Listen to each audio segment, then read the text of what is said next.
Assalamu alaikum wa rahmatullahi ta'ala wa barakatu. ‘Yan uwa barka da wannan lokaci.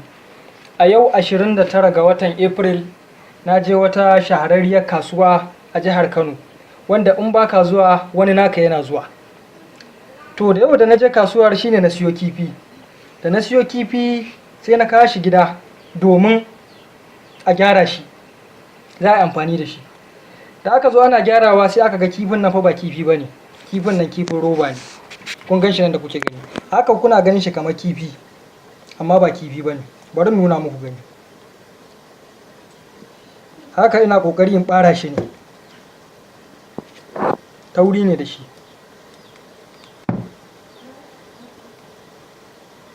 Yanzu ga fatar ta sana,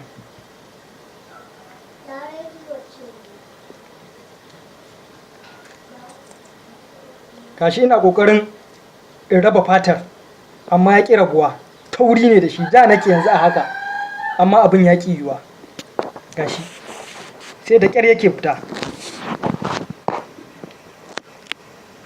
Wannan ita ce fatar, gashi dai ja nake yi amma ya ƙi rabuwa.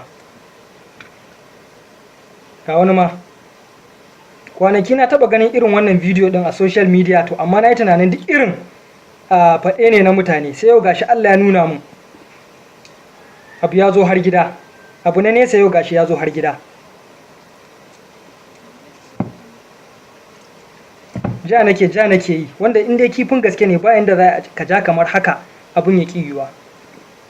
Bayan haka sai na ɗauki wani daga cikin kifin sai na saka shi a rana.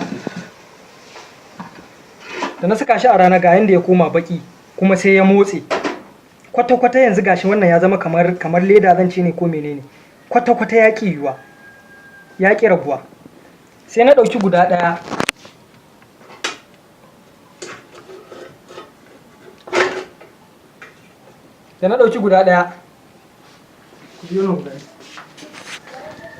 sai na zo na sa shi akan wuta domin na ga abin da zai bayar. Ku saurara ku gani, ku jira ku gani. Kun ga aka kamawa yake yi, roba ce take kamawa, ƙara yake yi kamar fireworks. Kun dai gani, yanzu nan ba ƙaramar ƙara nake ji ba, saboda na san bidiyo ne watakila ƙara ba za ta fito yadda ya kamata ba. Kun gani. To babban abin da ya sa na ce bari na yi wannan bidiyo ɗin domin na jawo hankalin 'yan uwana a san me za a siyo, kuma idan an zo wurin gyarawa tsaya a lura a ga menene abin.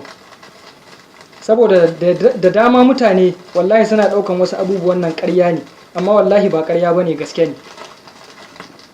A Kano ne wannan abin da yake nesa yau ya matso kusa. Saboda haka na ce bari in yi wannan bidiyo ɗin don Allah don annabi a ja hankalin 'yan uwa mata, iyaye da matanmu da ƙannanmu da yayyanmu, domin a san irin abubuwan da ake ci.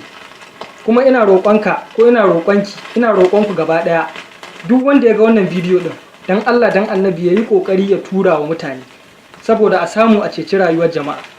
Allah Ubangiji ya ƙara kare mu, ya ƙara kare 'yan uwanmu. Na gode.